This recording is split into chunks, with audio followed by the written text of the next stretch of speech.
the guru of Squad 00, the assassin like no other. Yes, I'm the best at what I do. Is here to bring you a discussion that's actually been a long time coming, and it's Game of Thrones discussion. Yes, Game of Thrones. Game of Thrones greatness, right?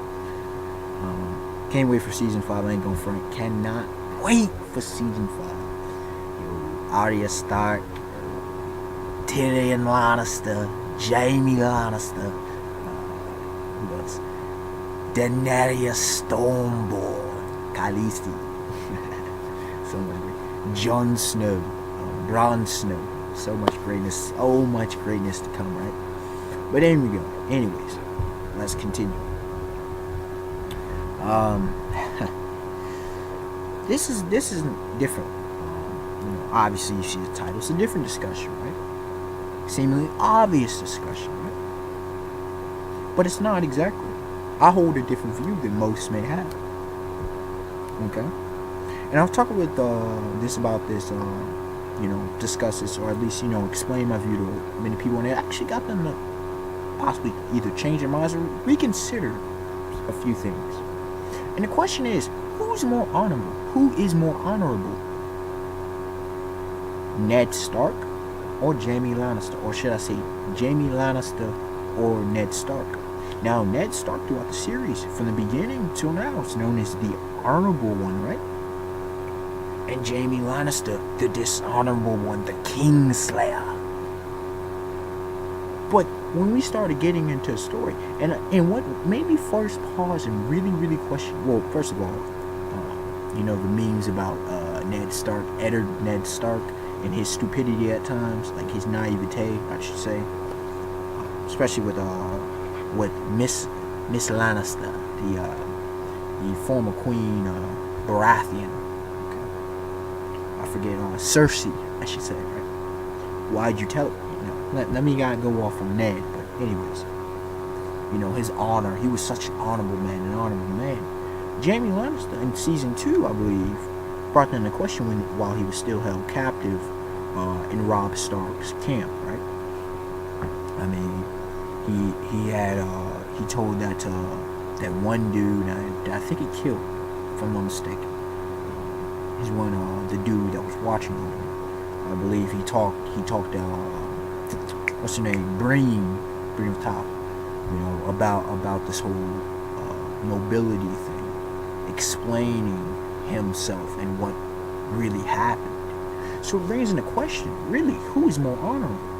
And before I begin, which I don't always do this, but I will say Jaime Lannister is actually more honorable than Ned Stark. And those be like, what? How can this be? Well. Let's look at a few elements, shall we? Okay. Let's look at their sexual relationships, right? Now, I'm not, promoting or advocating incest. Okay? I'm not saying, it's good. At the beginning of humanity, you had a pure blood. You had the children. After a few generations, incest. There's a reason why incest is bad genetically and otherwise. There's enough of a pool, enough of a gene pool that you don't need incest. But regardless, understand that Game of Thrones is in many ways based off of medieval reality. Understand this. Medieval reality. And where it was keeping the bloodlines pure. Now, everybody, it was said the Targaryens did it for 300 years. Okay? Even Tyrion Lannister did not like it. The same thing with the homosexual relations, homosexuality, bisexuality, and all that. This was full blown. This has been going on. This ain't nothing new, ladies and gents. The Greeks and Romans, the Greco-Roman culture, massively bisexual, to say the least, massively. But that's a whole different discussion.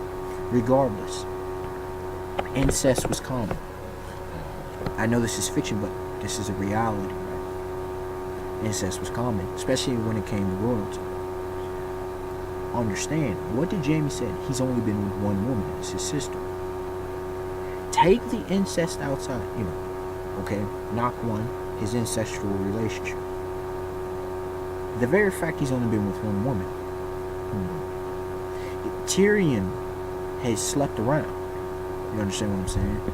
Um, just for an example. So Tyrion's nobility is in question, although at times he shows great intelligence, great logic, and great morality. His nobility is in question. And when it comes to Ned Stark, he had a wife, adultery. You can say, well, what was his name? Jamie is, fornication. Yeah. Now Cersei's technically, she was committing adultery, but that in him being adulterous, it gets complicated. I get that. But Ned Stark full blown with a whore, literal prostitute. Come home with a bastard son, Jon Snow. Okay. So who's more honorable when it comes to sexual relationships? The man who's been with one woman, or the man who's a known cheater and has a bastard son to prove that? That's point number one. Point number two, their history with war. Now, I don't know, I know he fought in this war. I don't know, to this point, I have not read the novels, but I don't know his whole backstory with his former fighting in wars. But Ned Stark, you can say, did he betray? Because remember, he fought with Robert Baratheon to overthrow. Catch that now. Now, people were like, oh, the Kingslayer. But Jaime was put in a position of, do I go against family? Do I kill my own father? Or do I kill someone who's known as the Mad King and insane? Someone who's worse than Ivan the Terrible, arguably. And I look in the situation he was put in. What do? I'm ordered to kill my own father, kill my own family, or go off and murk this king who's done all this harm to the people of the land, who has not protected the people, but has actually harmed and has not done service as he's supposed to be as the leader of the realm, okay, of the 7 kingdoms, right?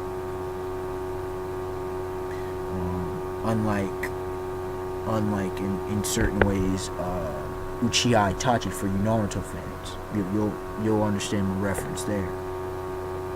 So, who's more honorable?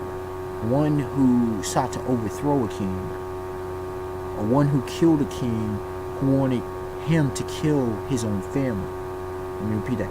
The king ordered you to kill your own family, or you helping to bring an army to overthrow that king, or overthrow another king, I should say. Something interesting, right? When you look at it, Ned Stark known for a boatload of blood.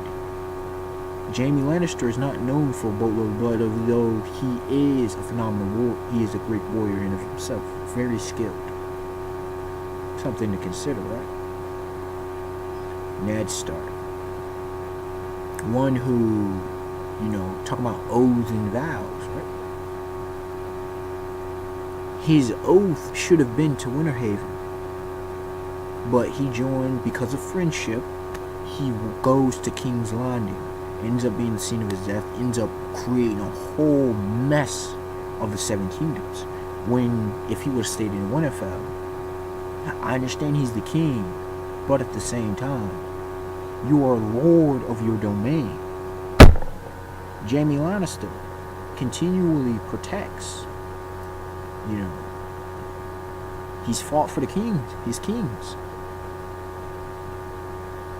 Continue full blown. Protected his own family, his brother.